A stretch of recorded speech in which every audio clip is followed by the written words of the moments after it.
유튜브 구독하고 실시간 채팅과 댓글을 남기시면 매일매일 7,000TTCO를 드립니다. 참여 방법은 통통물 어플을 다운로드하고 회원가입과 로그인을 해주세요. 마이페이지에서 나의 회원 고유 번호를 복사해주세요. 유튜브 구독 후 실시간 채팅이나 댓글창에 고유 번호를 한 번만 입력하면 준비 끝! 지금 유튜브 채팅과 댓글 쓰기 참여하고 7,000TTCO 받아가세요. 네, 급박하게 돌아가는 한반도 정치 안보 상황. 매주 금요일 이분과 함께 짚어보고 있는데요. 사실 안보 상황 얘기는 별로 안 하시는 것 같더라고요. 네, 금요 시사계의 진보 달마대사, 간신간별사, 다양한 별명을 갖고 계신 김종대 전 의원 모시고 최강 디펜스 시작해 보겠습니다. 어서 오십시오. 안녕하십니까. 아, 정말 오랜만에 뵙습니다. 아이고 예 반갑습니다. 네, 이 얘기 먼저 짚어보겠습니다. 최상병 순직 사건 관련해서 공수처 수사를 받고 있는 임성근 전 사단장 전역하는 걸로 결론이 났다고요? 예 그렇습니다. 그런데 공수처 수사도 받고 있지만 대구지검에서 피의자로 입건이 된 상태입니다. 그런가요? 예, 그래서 정식 피의자가 됐어요. 네. 예, 이래서 지금 저기 원래 피의자로 이첩을 막으려다 작년에 그 큰 소동이 벌어졌는데 예. 결국 이첩이 된 격이 됐습니다. 그러네요. 검찰이 유족의 재심 청구를 받아들여서 피의자로 입건하고 압수수색을 했거든요. 그러니까 결국은 된 거예요. 이거 사람들이 별로 그 뉴스를 주목을 안 하셔. 이건 사필 규정이라고 해야 되나요? 예, 사실은 사필 규정입니다. 네. 예, 이렇게까지 됐는데 이번에 전역은 이제 희망 전역이 아니고 일반 전역이거든요. 이건 상관없습니다, 원래는. 상관없다는 게 무슨 말씀이신가요? 희망 전역은 형사 피의자는 허락을 안 해주게 돼 있는 거예요. 아, 그래서 원래 본인이 신청했는데 안 받아줬어요. 그래서 국방부에서 불허가 됐던 건데 이번에는 이제 해병대 장군 인사가 있었습니다. 아, 네, 네. 그래가지고 후배가 사령관이 됐어요. 예. 이러면 이제 밀어내기로 해가지고 전역이 되는 거고. 군은 계속 그런가 보죠. 예. 후배가 올라오면은 그냥 다 옷 벗는 뭐 그런. 그렇죠. 원래는 검찰도 그랬는데 그게 깨졌죠. 그렇죠. 윤석열 검사 때 깨진 겁니다. 그게. 군은 안 그렇고 계속 지금. 군은 그렇게 돼야 되죠. 이건 상명하복 위계 조직이니까.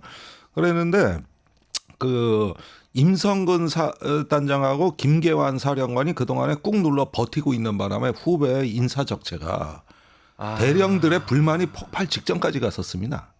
그 해병대가 군대가 완전히 망가진 거예요. 이게 올라가든지 나가든지 해야 되는데 예. 올라가지도 않고 나가지도 않고 문제만 그냥 그렇죠. 그냥 눌러 앉아 바위처럼. 거고. 아. 그래서 임성근 사단장의 지금 사관학교 동기 기수가 육군에서는 지금 사성장군 3년 차입니다.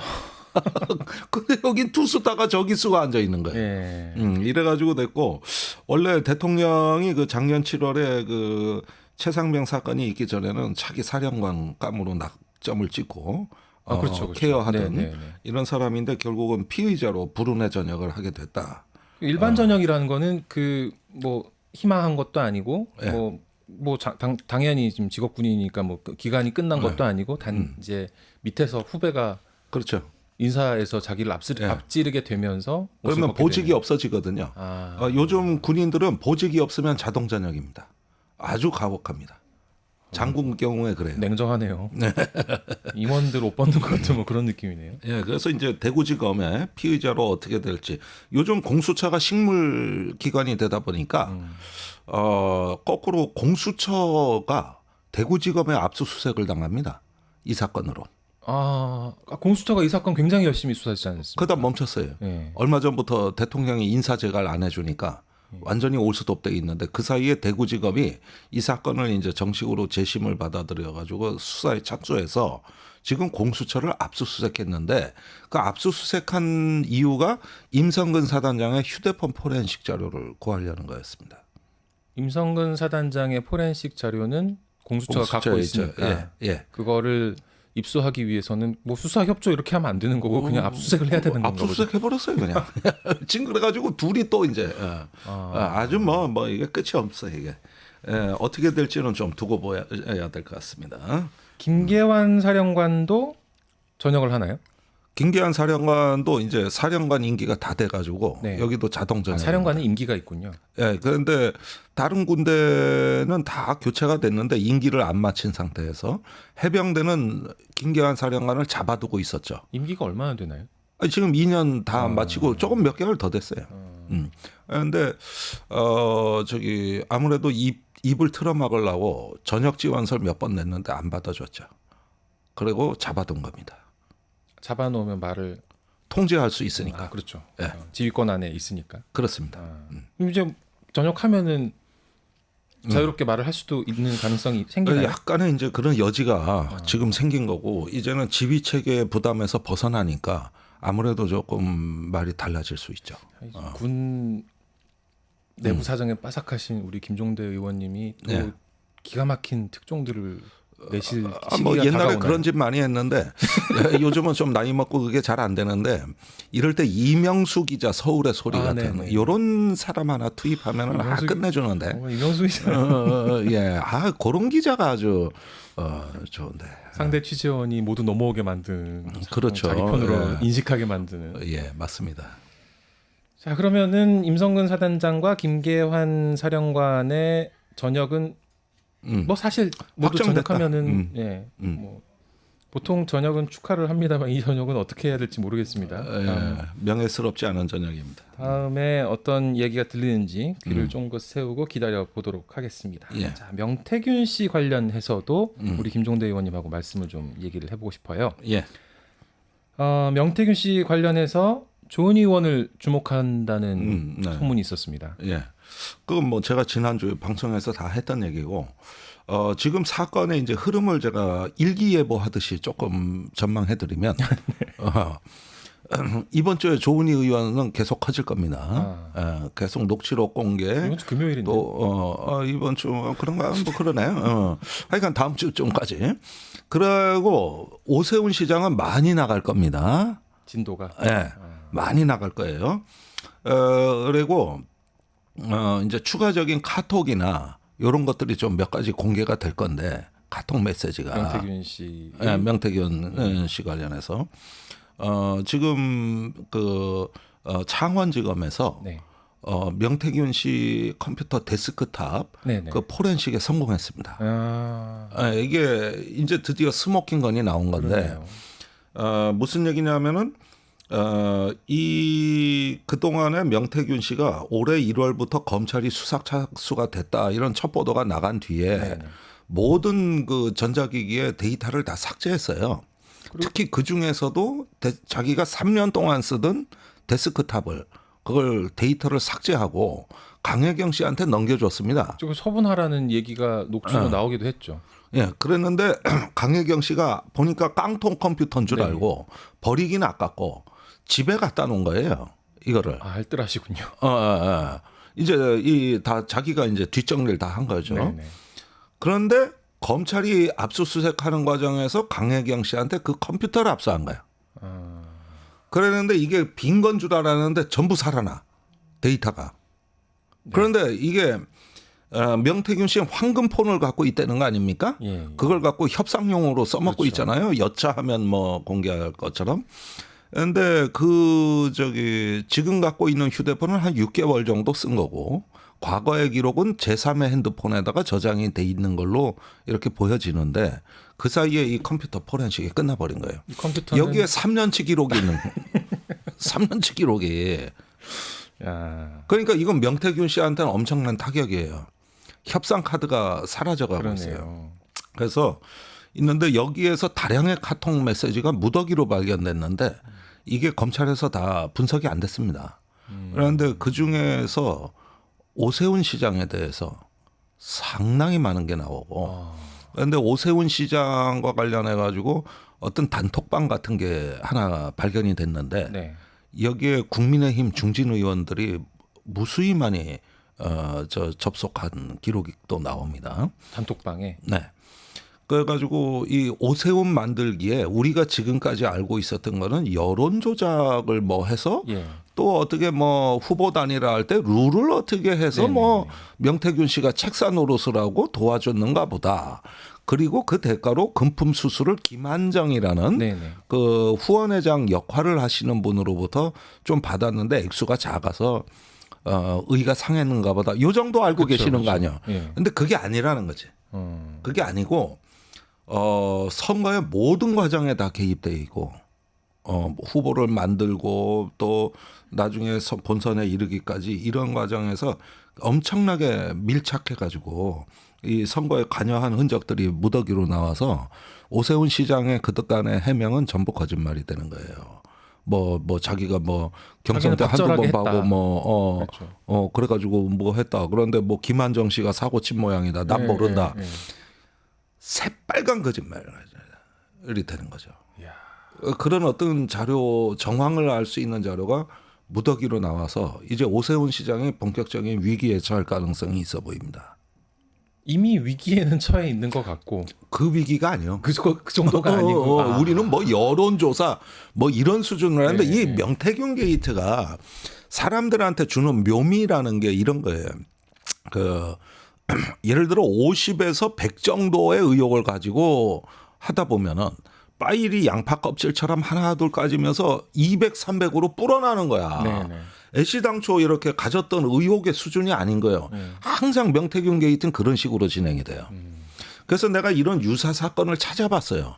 사실 뭐 최순실 게이트도 게임이 안 돼. 그거는 뭐 최순실 씨가 조금 뭐 연설문 개입하고 뭐 어디 미르 K 재단 만들고 승마협회 뭐 이런 게 몇 가지 안 되거든요. 근데 명태균 씨는 달라요. 계속 까면 깔수록 관련자들이 기하급수적으로 불어나는 구조인데 이런 류의 한국 사회 게이트가 있었는가 싶으면은 1981년에 이철이 장영자 사건이라고 있어. 그게 전두환 정권 초기에 정권을 흔들어 놓은 그렇죠. 사건인데 예. 그 엄혹한 독재 정권 때도 그 게이트로 휘청거렸으니 막 저기 저 은폐 조작이 예사로 되던 네. 그 시절에도 네. 이철이 그 정도. 장영자가 무슨 뭐 저기 뭐냐 금융 사기를 치기 시작했는데 관련자가 정관계 끝도 없이 나오는 거야. 그랬죠. 네. 이 사건에 비견될 만하다. 명태균 게이트는. 21세기판 이철이 장영자 사건이다. 그러니까 이 전개 양상, 그 시퀀스라는 게 있는 거 아니야. 이 네. 사건이 전개되는 방식. 예. 그게 비견된다 이거예요. 이 이거 사건이. 복습을 좀 해야겠네요. 이철이 장영자 사건을. 그거 한번 다시 들어. 어디서 뭐가 나오는지. 정관계가 끝도 없이 나와. 끝도 없이. 그리고 사실은 의혹 제기를 하는 사람조차도 감당 못할 스케일로 사건이 전개돼. 그게 이제 이때 지금까지도 그래왔고 앞으로도 그럴 것이다. 더 나와요. 그리고 조은희 의원의 경우에도 네. 제가 지난주부터 이거 주목해야 된다 얘기를 했습니다마는 그 저기 계속 그 녹취 파일이 조은희 의원 쪽이 더 있다는 소문을 듣고 있었거든요. 네. 그러면서 하나둘 실체가 지금 드러나는 대목이라고 할 수 있겠습니다. 민주당이 어제 공개한 그 서초갑 경선에 명태균 씨가 개입했을 정황에 대한 이 녹취 한번 네. 좀 들어보고 얘기 좀 그러시죠. 더 나누도록 예. 하시죠.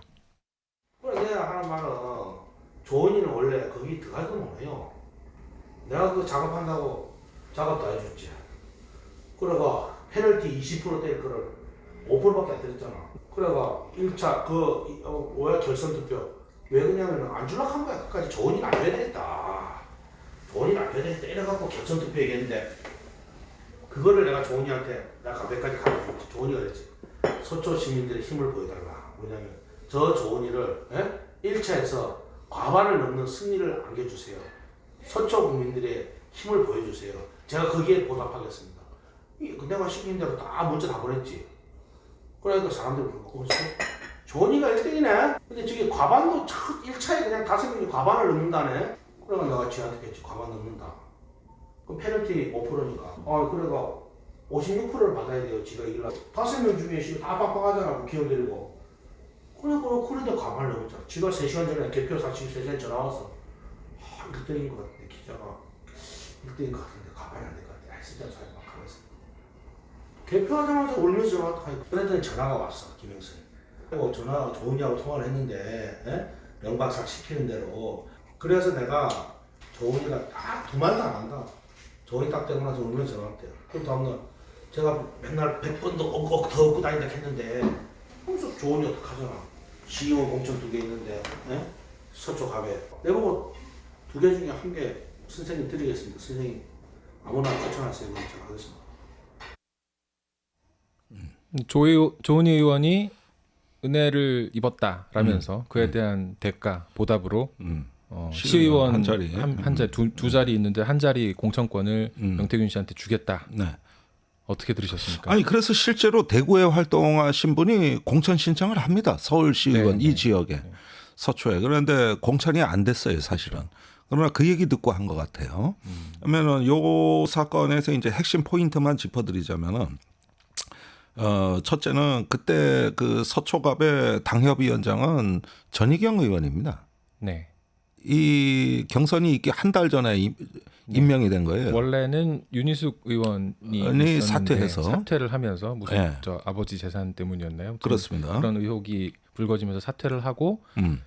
전희경 의원이 당협위원장으로 왔는데 이건 거의 유력한 후보죠. 조은희 의원은 당시에 서초구청장이고 구청장이고. 서초구청장도 2018년 지방선거 때 서울을 민주당이 싹쓸이했을 때 서초구만 네, 지켰죠. 지켰죠. 예. 지키면서 당시 야당의 유일한 서울구청장이었던 조은희 의원이 조은희 당시 구청장이 도전을 선언하는 거죠. 그렇죠. 그러니까 그리고 도전자가 보니까 전희경 전 의원 외에도 이혜훈 의원도 네. 있고 또 정미경 의원도 네. 도전. 그러니까 다선들이 막 뛰어든 의리의리한 판이에요.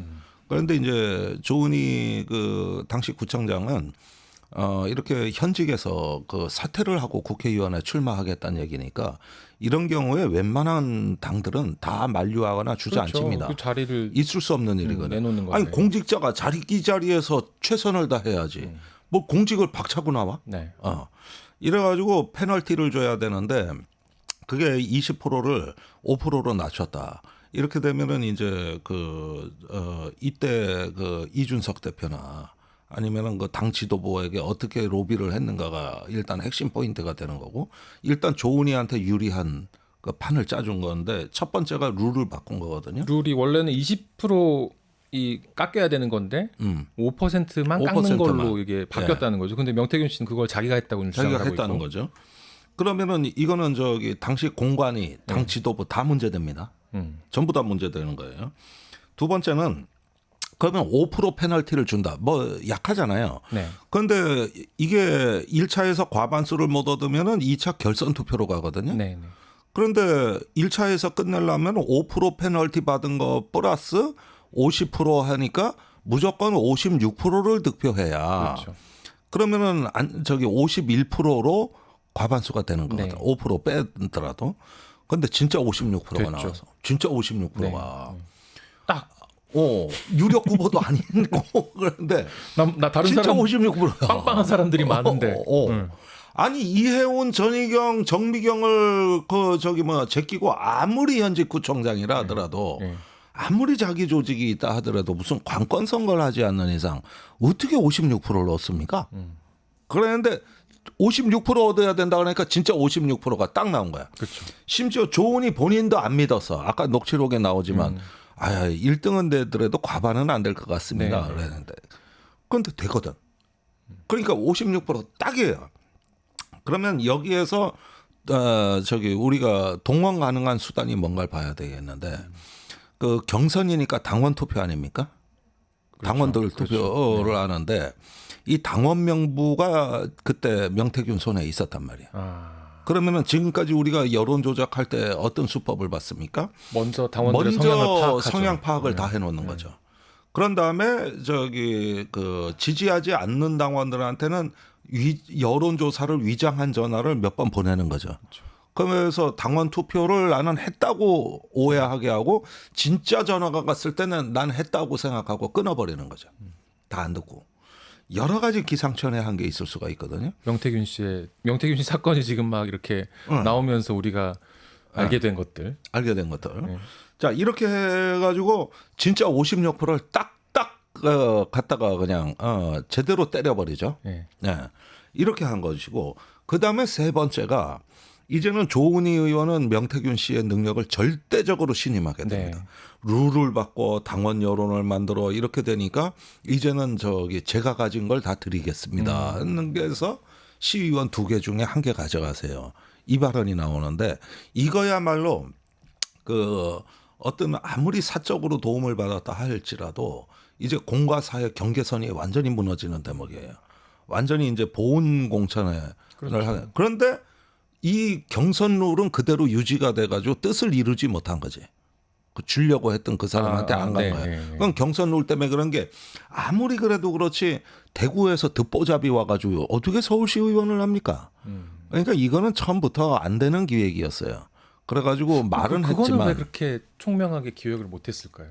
이거는 저기 무슨 국회의원 같이 큰 선거가 아니고 작은 동네 선거다 보니까 서초구의 절반이거든. 그러니까 그 동네 동단위에서 이제 벌어지는 일이니까 이거는 조금 명태균 씨는 그 봉황 아닙니까? 이 저기 저 큰 새 아니요. 계속 이제 그러니까 참새가 계속 노는데 커지고 어떻게 있었는데. 하겠어. 그래가지고 그 저 전설에 나오는 봉과 같은 새인데. 그러니까 이제 이거는 뭐 어떻게 보면은 아무리 명태균이라도 어디 뭐 서초동 무슨 뭐 반포동 이런 데 가서 뭘 주민들 선거운동 할 만한 인물은 아닌 것 같고. 그래가지고 그냥 이거는 그냥 넘어갔어요. 그러나 어쨌든 이후에 그 저기 김영선 의원, 조은희 의원 등을 이렇게 하나씩 거느리는 그림이 완성됩니다. 이 조은희 의원은 김영선 의원과 함께 명태균에 묶여 들어가는 이런 이제 친명 그룹이 생겨난 거지. 친명계가. 새로운 명. 또 다른 명. 예. 그래서 이거 여기도 이제 친명계가 생겨난 민주당 거야. 친명이 아니라 이건 이제 국힘 친명. 그렇습니다. 이렇게 해서 이제 완성돼 가는 거거든요. 이렇게 보면은 이야기가 완성도가 제법 있고 네. 이러는데 이제 이런 스토리에다가 금품 수수까지 곁들인 거는 그건 오세훈이 되는 거예요. 이런 비슷한 스토리 플러스 사후에 금품 수수가 오고 가고 한 것까지 오세훈 시장은 또 더 얹어진 거죠. 그러니까 그쪽은 완성도가 더 높죠. 그러나 조은희 의원은 그 중에서 그래도 가장 득을 본 거는 박완수 지사다. 뭐 이런 얘기는 하더라고요. 되게 큰 자리라서 그런가 보죠, 그거는. 아무래도 이제 광역단체장이고 그리고 텃밭이고 뭐 여러 가지 중량감으로 봤을 때는 역시 의원들을 도지사하라 그러면 다 하죠. 국민의힘 당사에 대한 압수수색이 어제 그제 이틀 있었습니다. 어떻게 보셨습니까? 저는 저 수사관이 이렇게 봉투 하나 들고 나오는 거 그저께 그 그림을 보면서 글쎄 그 첫날 그걸 보고서 네. 조금 우리가 이거 뭐 쇼 아니냐 이렇게 얘기하지만은 저는 두 가지 가능성을 좀 보셔야 될 것 같다. 무엇보다도 한동훈 대표 입장에선 손해 볼 게 없다. 이 압수수색이 사실은 얼마 전에 한동훈 대표가 그 자기 단계 시판에 대한 논란을 갖고 한동훈 대표 사퇴의 압력을 넣는 사람들은 대부분 명태균 게이트와 김대남 게이트 관련된 인물들이다 이런 발언을 한 적이 있습니다. 김대남. 네. 그 오랜만에 김대남 씨 네, 이름이 그러네요. 나왔어요. 이렇게 보면은 단계 시판 이런 걸 통해 가지고 니들 자꾸 뭐 나를 괴롭히는데 니들은 명태균이 있잖아. 이러면서 오히려 저기 압수수색 오신다는데 어서 오시라고 문을 활짝 열고 좀 잘 보시라고 오히려 속으로 이렇게 저 협조적인 분위기가 네, 아니었냐. 너무 사이가 좋거든. 지금 저기 이 압수수색 분위기가. 그래서 한동훈 대표가 거리낄 게 없다. 한동훈 대표한테는 뭐 나쁠 게 없는 나쁠 게 그런 없어가지고 압수수색이었다. 압수수색 충분히 하시라. 이렇게 하는데 오히려 검찰이 눈치 보느라고 제대로 못하려는 거지. 한동훈 대표는 문을 열어 주었다. 이럴 가능성을 한번 보셔야 돼요. 뭐 만약에 성과가 없다면 그건 검찰이 못한 거지. 우리는 협조할 만큼 했다. 이런 얘기를 할 수 있게 되겠네요. 협조할 의향도 있다. 더 할 수도 있다. 그래가지고 그 근거가 뭐냐면은 저기 여론조사 경선 개선 TF를 만든 겁니다. 네. 그걸 왜 만듭니까 지금? 검찰 수사 중인데 지금 명태균 여론조사는. 그런데 그걸 왜 만들죠?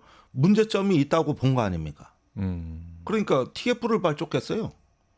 아니 난 웃기는 거예요. 이게 자기 공당에 문제점이 있다는 걸 자인하는 듯한 느낌을 준단 말이에요. 그런데 이게 여차하면 국민의힘 지금 공관위로 수사가 확산될 조짐이란 말이에요. 거기에는 뭐 윤상현 의원, 정진석 비서실장, 한기호 의원 이런 부분들이 무더기로 들어가 있고 또 외부 인사도 참여를 했답니다. 공관위에. 네. 그분들 이미 수사를 받은 거예요. 그 다음에 이제 내부 인사들이 수사를 받아야 돼요. 이렇게 하면은 친윤계가 극도로 위축될 수 있어요. 그런데 이런 부분에 있어가지고 저기 지금까지 한동훈 대표는 그다지 싫은 표정이 아니에요. 오히려 수사가 진행되니 제도 개선도 해야 되겠죠? 뭐 이런 식이에요. 아주 거기에 흐름에 리듬이 맞다고 리듬이. 그래서 나는 이 압수수색은 한동훈으로서는 환영할 만한 수사다. 한동훈 대표와 지금 이제 국민의힘의 지도부 내 친한계라고 네. 불리는 그분들은 환영을 할 수 있는데 실제 이게 성과가 있을 건가 그리고 검찰이 정말 수사 의지가 있을 건가 하는 건 또 다른 문제 아니에요? 그거는 일단 창원지검의 분위기는 제가 변호사들 통해서는 듣고 있습니다. 네. 그런데 기본은 한다. 나중에 뭐 이 수사를 왜곡하고 뭐 대검에서 이제 또 김건희 그 불기소 같이 뭐 어쩌고 저쩌고 하는 것들이 있다 할지라도 지금 여론 조작과 공천 개입에 대한 수사는 정치자금 수사팀이 아니고 네. 다른 팀에서 별도로 편성해서 하고 있고 그 다음에 정유미 창원지검장은 통제력을 완전히 잃었다. 예. 이제는 대검에서 내려와서 수사팀 보강하고 그러더니 자체적으로 굴러간다. 이건 정유미 지검장이 이제 할수 있는 감 게 나와라 배 나와라 할 수 있는 영역 밖에 있더라. 그러더니 기본은 한다. 그러면서 이 입회한 변호인들의 평가가 그다지 나쁘지가 않아요. 그래가지고 일단은 수사는 수사대로 가는 겁니다. 그렇게 봤을 때 일단 공관위에 그 저기 윤상현 그 한기호 그다음에 정진석 그 공관위 위원장 부위원장에 대한 수사가 있고 이준석 의원에 대해서도 네. 수사가 불가피해진 거죠. 그렇겠네요. 네, 그러면은 기대되는 건 뭐냐면은 이준석 파일이 존재하거든요. 구글에 자동 저장해 놓은 거. 그러니까 거기가 또 이제 그 파일을 만지작거릴 가능성이 있죠. 또 이게 이제 연쇄 반응이에요. 이준석 의원이 또 이렇게 기자들 모아놓고 이 뭐또 장면이 이제 좀 조금 나오나요, 더 풀 수 있죠. 이런 연쇄 반응이 있고 예. 그리고 이준석 의원 전략을 보면은 항상 예나 지금이나 김건희는 보호하고 윤석열은 때린다. 이런 이중 전략이 두드러지거든요. 그래서 여전히 김건희 여사에 대한 기자 질문엔 답변을 안 하되 묻지도 않는 윤 대통령에 대한 거는 또 화끈하게 풀어버리는 이런 어떤 행태를 보이고 있습니다. 그러다 보니까 그 갖고 있는 파일 중에 일부가 그런 목적에 맞게 공개될 가능성이 있느냐. 이런 것들이 이런 가능성들이 점점 구체화되는 게 바로 이 압수수색에 깔려 있는 복선들이다. 이걸 한번 보시고 그래서 완전히 국민의힘이 옛날에는 이회창 총재 때 옛날에 한나라당 때 차떼기 정당 아니었습니까? 정치 자금을. 오랜만에 듣네요. 그 돈으로 받아서 그래서 한나라당이 깨지잖아요. 네네. 그래가지고 이제 당명도 바꾸고 뭐 해가지고 박근혜 때 와서 뭐 또 뭐 새누리당에 올 때까지 뭐 신한국당 새누리당 그다 자유한국당 민주통합당 그리고 국민의힘이란 말이에요. 그런데 어쩌면은 이제 당 쇄신이나 이런 수준을 민주통합당이 아니라 미래통합당. 미래통합당. 예. 지금부터 당 쇄신을 그런 수준의 쇄신으로 끌고 갈 수 있는 기회를 한동훈 대표가 움켜쥐게 될 수가 있다. 당 이름 또 바뀌나요, 그러면? 뭐 그럴 가능성도 있고 그래가지고 게이트 관련자들 다 빼고 나면 거덜나거든. 그러니까 완전히 한동훈 당이 될 수가 있는 거죠. 이런 식의 어떤 정치의 거의 뭐 격변을 꿈꿀 수도 있고 또 그 이전에 저기 김건희 특검에 대해서도 네. 중대 결심을 할 수 있다. 그 얘기를 했죠. 이런 얘기가 그건 지금 흘러나오고 했다고 얘기가 나왔죠. 예. 그건 이제 측근 정점식 의원을 통해서 나온 거고 네네. 한동훈 대표는 본인은 그런 말을 한 적이 없다 그러는데 누가 그 말을 했대? 옆에 상의했을 거 아니면 그걸 그렇죠. 어떻게 저기 한 대표 의중과 무관하게 측근이 말을 할 수 있습니까? 그것도 언론에 나와가지고 그건 말이 안 되는 거예요. 그래서 이거는 저 경고다. 한동훈의 경고라고 보는 게 합리적이다. 그러지 않고 저 사람들 언론에 무수히 경험이 많은 사람들입니다. 정 의원 같은 경우도 네네. 그렇고 그 사람들이 실수할 사람들이 아니에요. 이건 경고고 신호예요. 경고라 하시면 지금 당내 네. 당원 게시판 논란 가지고 지금 흔들고 있는 일부 세력에 대한 경고라고 봐야겠죠. 그렇죠. 그래가지고 이러면 나도 가만 안 있겠다. 그러면 김건희 특검에 대해 중대 결심할 수 있다. 이건 제가 보기에는 갈 때까지 간 거예요.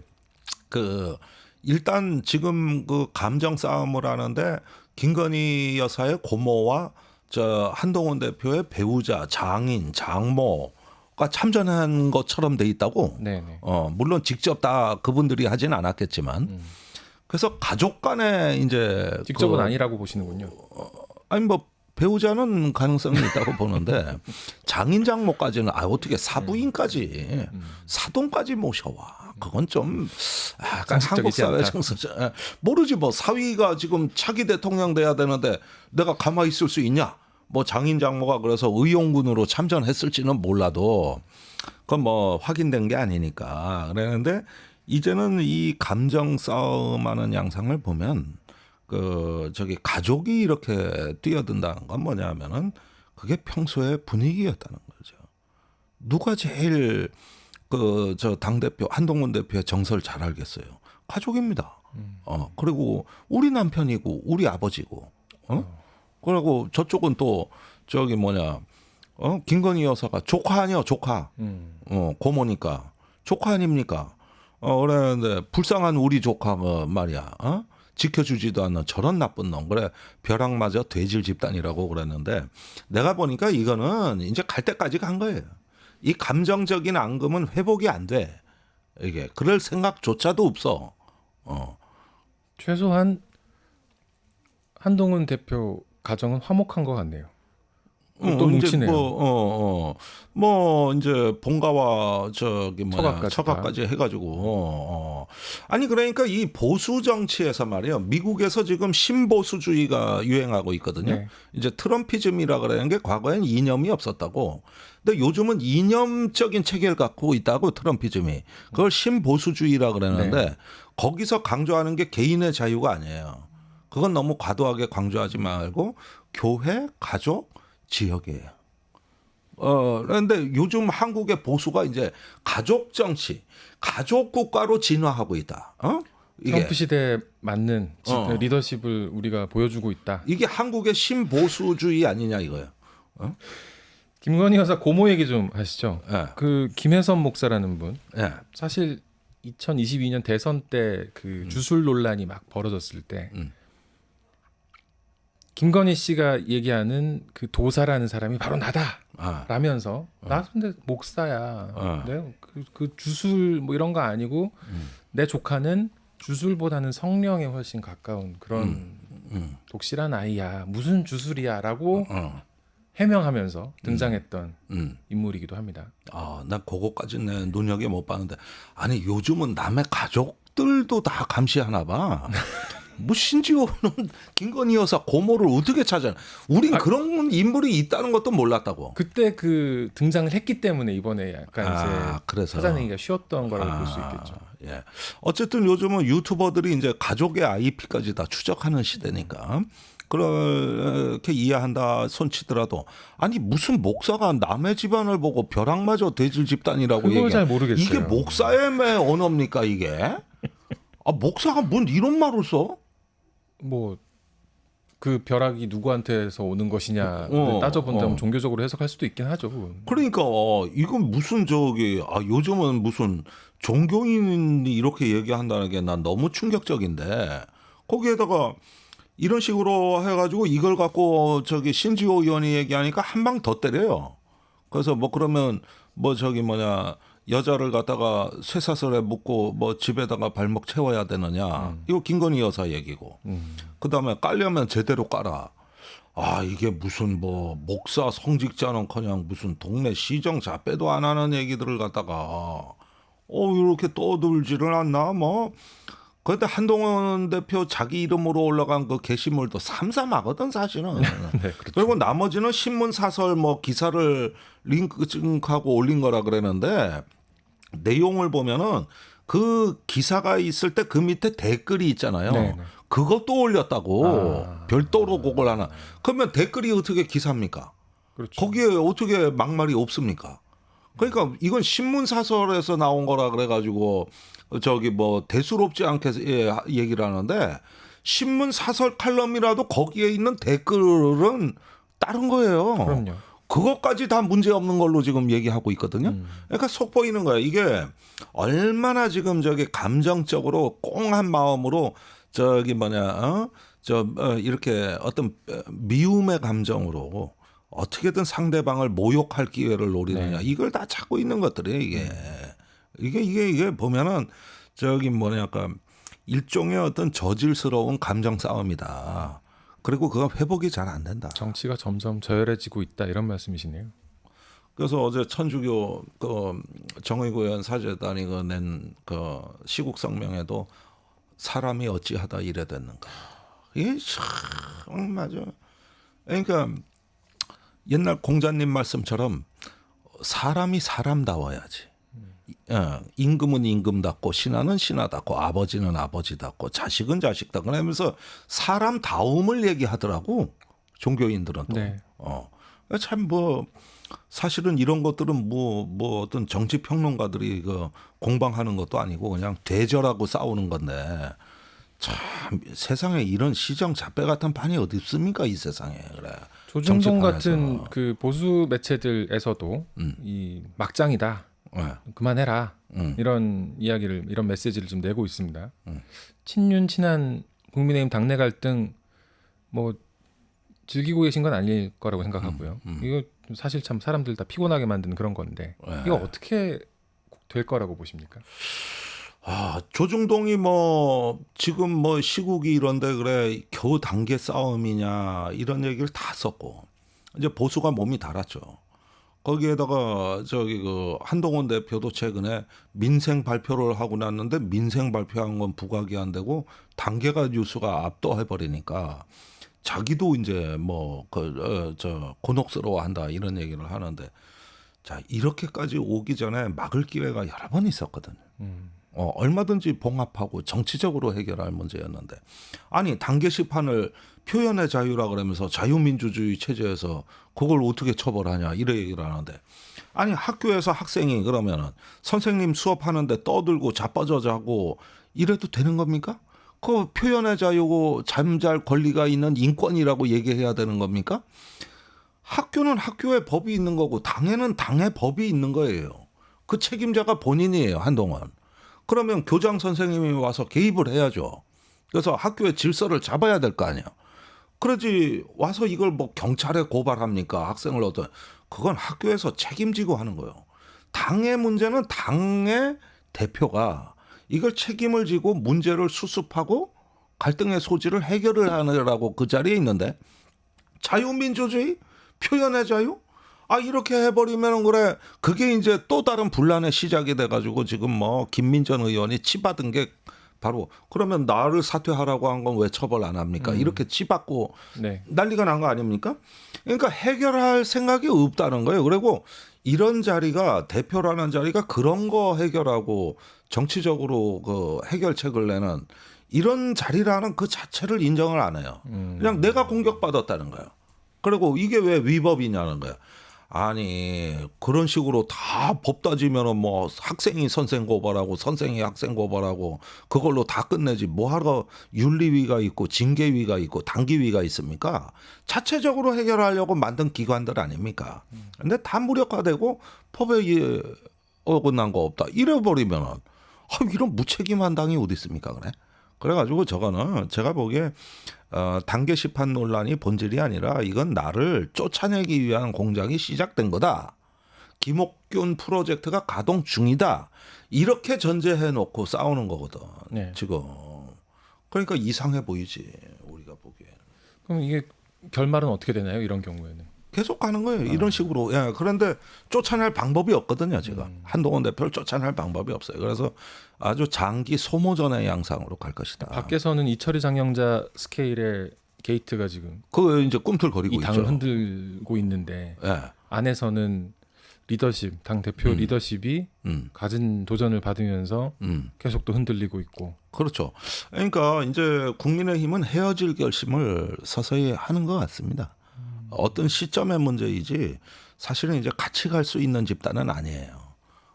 이제는 더 이상 윤핵관과 한동훈은 같이 가기는 어려운 게 이게 얼마나 심각한 문제냐 하면은 지금 당 밖에서 유튜버들끼리 갈라져서 전쟁이 시작됐다고. 네. 한동훈 저격하는 유튜브, 또 한동훈 지키는 유튜브. 내전이네요. 이건 그러면. 예. 이런 양상으로 지금 이럴 때는 정치가 자기 자리에서 정치적으로 문제를 해결하지 못하면 시민들이 피를 흘려요. 네. 시민들끼리 갈라져서 그 당의 지지자들이 거기서 갈라져서 싸우기 시작을 하게 된다고 그 현상이 시작이 된 거죠. 그러면 정치는 그런 기 전에 어떤 그 자기의 그 문제를 해소해 줘야 되는데 이걸 무책임하게 안 하니까 당 밖에서 이제는 지지자들이 갈라지고 내가 국민의힘의 영남당원이라면 참 헷갈릴 것 같아. 한동훈 대표를 밀어줘야 돼. 대통령을 밀어줘야 돼. 하나는 미래 권력이고 하나는 현재 권력인데 이렇게 이게 궁합이 안 맞으면 당원 노릇하기 참 힘들지 않을까? 근데 집권당이 또 그렇게 내분을 겪고 갈라지고 하는 게 없었던 일은 아니기도 하죠. 네, 뭐 간헐적으로 있었습니다. 과거에도. 근데 그럴 때는 나름대로는 어떤 새로운 시대 정신으로 여야의 기득권에 다 저항하는 무슨 새로운 정치 운동이 일어난다거나 뭔가 이런 어떤 조금 정치적 계기가 있었던 데 반해서 이번의 경우에는 그저 감정 싸움. 그저 그냥 고기 덩어리 하나 보니까 그냥 서로 먹겠다고 달려드는 개 싸움 같은 거. 이래가지고 그냥 서로 처먹겠다고 그러질 않나. 그다음에 이제 왜 사건이 이렇게 자꾸 게이트고 뭐고 확산되냐 하면 전부 나 혼자는 못 죽어. 여기서 시작되는 거예요. 명태균이 나 혼자는 못 죽어. 알겠습니다. 나 황금폰 있어. 이준석이 내가 왜 죽어. 나도 파일 있어. 이런 식으로. 그래서 한 놈이 쓰러지면은 열 놈이 실제로 쓰러지는 거예요. 네. 다 연결돼 있거든. 정치를 보통 종합예술이라고 하는데 이 종합예술이 이런 참 다양한 갈등들을 매끄럽게 해결하고 잘 버무려 나가는 그런 작업이기 때문에 붙여진 그런 별명일 것 같습니다. 그렇다면은 그 특징을 충분히 살려서 이 국면을 해결하는 게 정치의 본연이라는 말씀으로 이해를 하면 좋을 것 같네요. 너무 아름답게 정리하시네. 네, 지금까지 김종대 의원과 이야기 나눠봤습니다. 네. 함께해 주셔서 감사합니다. 네, 고맙습니다. 감사합니다.